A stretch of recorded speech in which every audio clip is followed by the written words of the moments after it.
Je suis à Paris, je suis rentrée de vacances, c'est un peu triste, alors je cherche comment aller mieux. Waouh!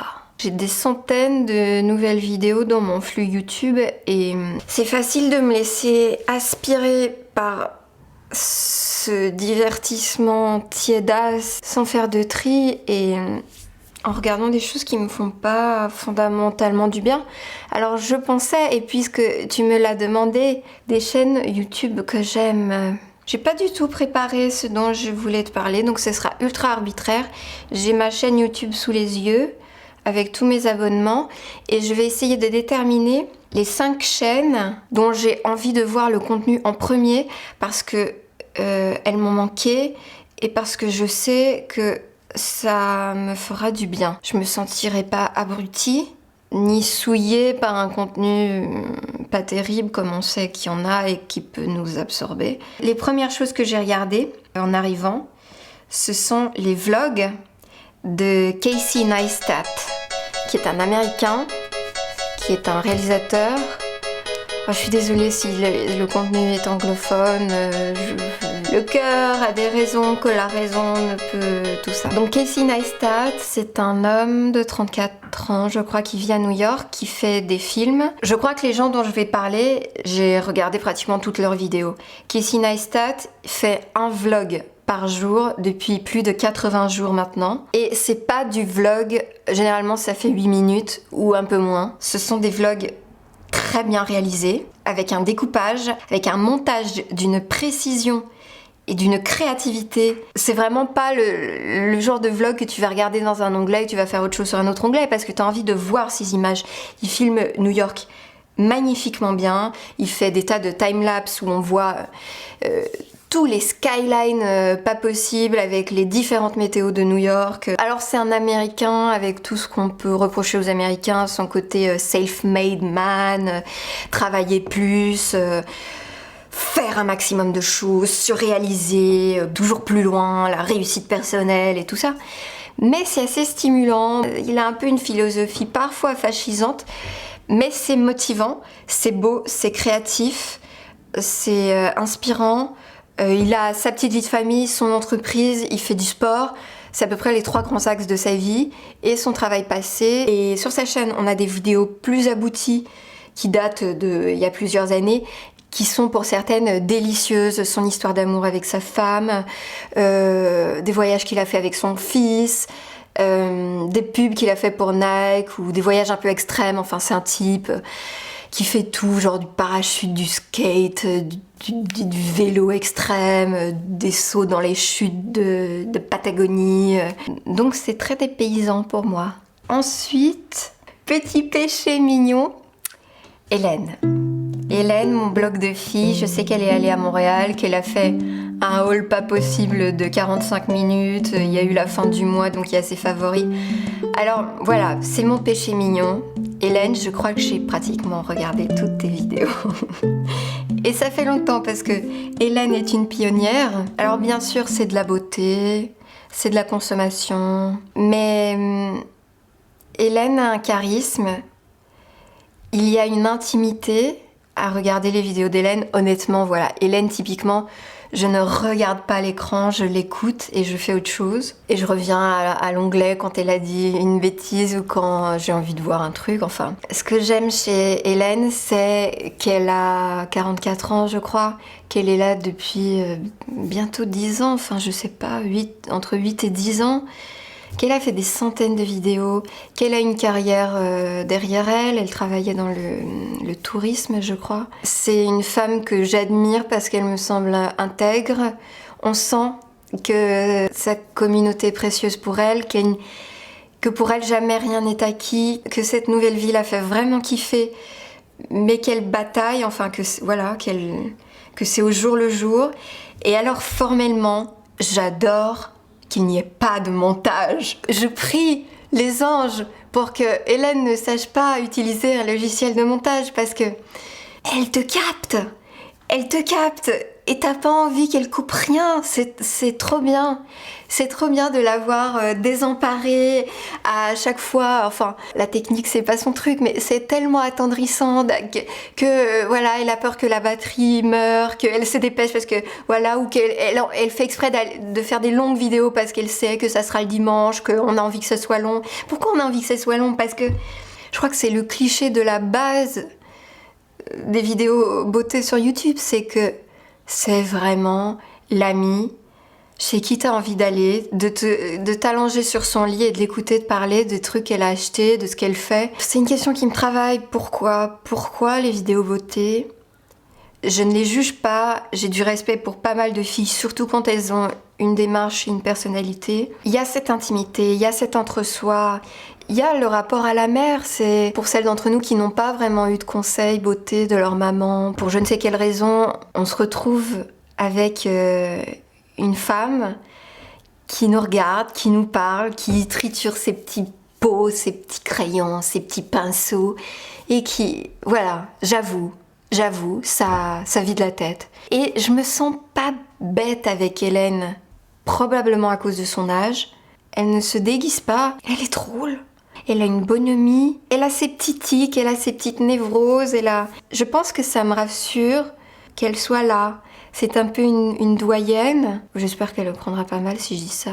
C'est une présence apaisante qui vraiment permet de décrocher. Ok, quand le travail te prend la tête, quand le pari est agressif, quand il y a les papiers à remplir, il faut que tout va mal et que... Oui, j'aime bien pendant 10, 15, 30 minutes, Hélène fait long parfois, qu'on me parle d'une petite poudre, même si je les utilise pas.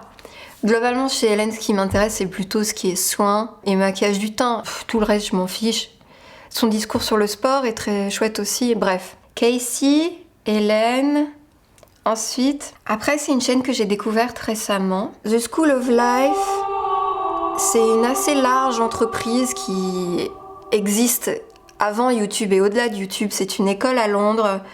Une mouvance fondée par Alain de Botton, qui est un essayiste assez connu qui avait fait Comment Proust peut changer votre vie ou des bouquins comme ça. Comment décrire ça? C'est une sorte de bagage culturel, philosophique, mis à la disposition du plus grand nombre pour aller mieux. Ils ont une antenne en France, dans le 9e arrondissement, où il y a des conférences qui ont l'air assez chouettes. J'ai pas pratiqué, mais je le ferai peut-être. Donc il y a des cours donc sur la chaîne, il y a des cours de vulgarisation sur la philosophie, donc sur certains philosophes de la Grèce, de l'Allemagne, de la France. Et il y a des petites vidéos très rassurantes sur des principes très concrets.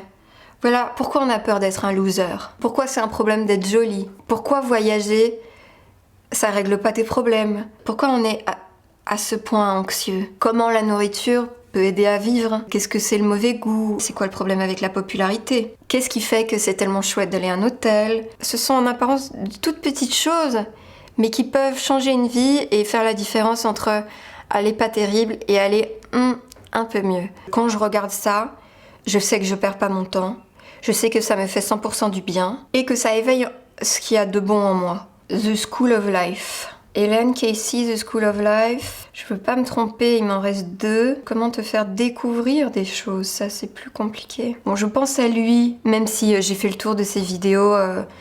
Ça fait un bon moment et il publie pas beaucoup ces derniers temps, malheureusement. C'est Mitchell Davis.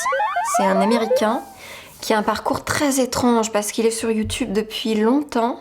Il était adolescent, donc il a commencé en 2007. Je pense qu'il a supprimé beaucoup de vidéos de cette époque. Et il était le genre d'ado avec la coupe de cheveux, tu sais, comme les Anglais, ils ont... où ça n'attire que de la minette. Et à un moment, il y a eu un déclic. J'ai lu des interviews. Il y a aussi un problème de maladie mentale, des problèmes familiaux, tout ça, qui ont fait qu'il n'avait plus envie d'être ce jeune mec à minette. Donc il s'est coupé les cheveux. Il a pris un peu de poids et il a commencé à faire des vidéos beaucoup plus arty. Arty, mais drôle. Il a un sens de l'humour et encore une fois de l'image. Rien que de regarder les miniatures de ses vidéos, tu comprends le type, voilà. Il a un sens visuel inouï. L'éclairage de ses vidéos est génial. Le travail du design sonore, enfin ça c'est vraiment pas partout quoi. Les bruitages, les musiques, les coupes. Sa chaîne c'est un mélange d'expériences visuelles où parfois il n'est pas là. Il a réalisé des clips maintenant, enfin je crois qu'il alimente moins sa chaîne parce qu'il bosse dans la réal. C'était fatal que ça arriverait parce qu'il est très doué. C'est lui qui a fait, j'avais partagé sur mon Facebook 1 seconde par jour pendant 1 an. Moi j'y trouve une poésie du quotidien, une personnalité, il te donne la pêche. Il a une série qui s'appelle Taste Some Jam, qui est le jeu de mots entre confiture et musique, où voilà, il a des goûts super pointus en musique. Je sais que vous êtes plusieurs à me demander mon avis en musique. Je pense que vous pouvez aller voir Taste Some Jams, parce que je sais pas combien il en a fait, mais il est calé. Il a ce côté inadapté, il a des troubles obsessionnels compulsifs qui font que, enfin, longtemps, il pouvait pas sortir de sa chambre. Il avait du mal à... Il faisait et redéfaisait et refaisait et redéfaisait son lit. Il n'arrivait pas à ce que les coussins soient parfaits et il faisait et redéfaisait. Il pouvait plus sortir de chez lui. Ce qui le rend touchant.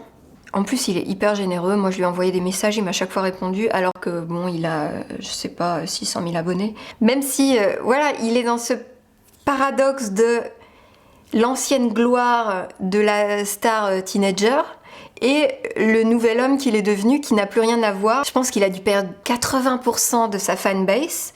Ne sont restés que les fans hardcore qui aiment le tournant qu'a pris son art. Et je suis vraiment malheureuse qu'ils produisent pas davantage. Je reverrai ces vidéos avec plaisir. C'est une grande inspiration. Il est rigolo. Oui, et donc certaines vidéos sont artistiques et d'autres sont des récits face caméra où nous partageons le plaisir de l'impro, c'est-à-dire je crois qu'il passe 1 heure devant sa caméra pour en tirer 5 minutes au montage, mais un montage mais ahurissant quoi, il te met des effets mais drôlissimes avec un sound design, enfin je pense qu'il doit passer 100 heures sur une vidéo de 5 minutes parce qu'il est obsessionnel dans ce sens-là aussi. Et c'est un chouette type, c'est un chouette bonhomme, c'est un petit animal, c'est bien qu'il existe. Chez les Français, je sais pas. Hélène, Casey, The School of Life, ok. En dernier, pour revenir en France, allez, Blow Up, qui est une série d'Arte. C'est un peu de la triche parce que bon, c'est pas une chaîne indépendante, mais c'est connu. Qui ne connaît pas Blow Up? Tu ne connais pas Blow Up?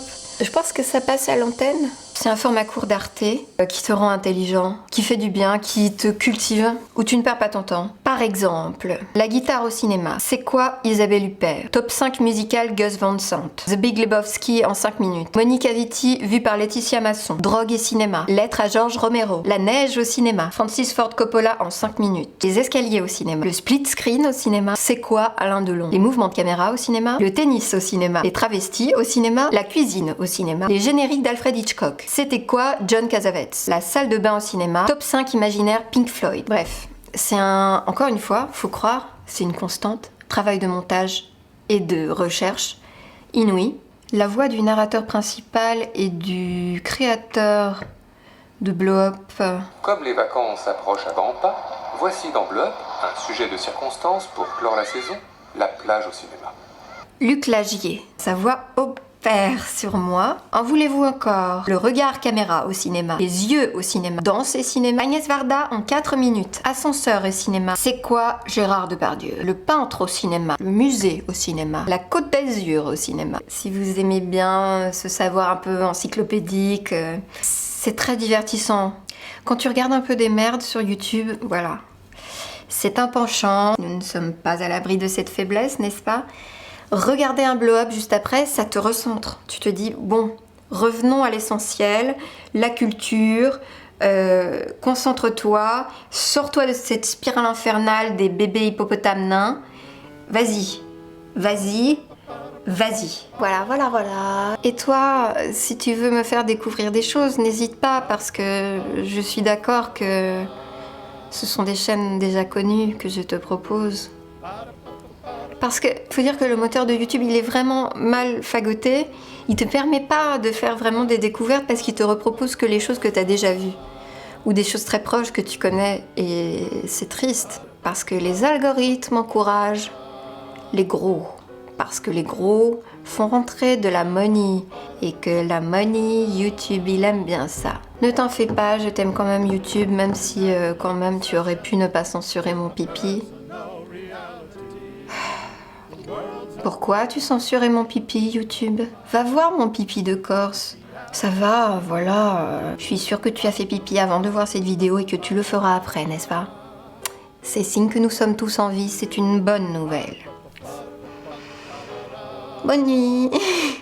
J'aurais dû te mettre là. Oh, il est trop beau comme ça, le canard. Oh, j'ai tout raté. Là, le canard. Il aurait fait toute la vidéo avec moi, j'ai oublié.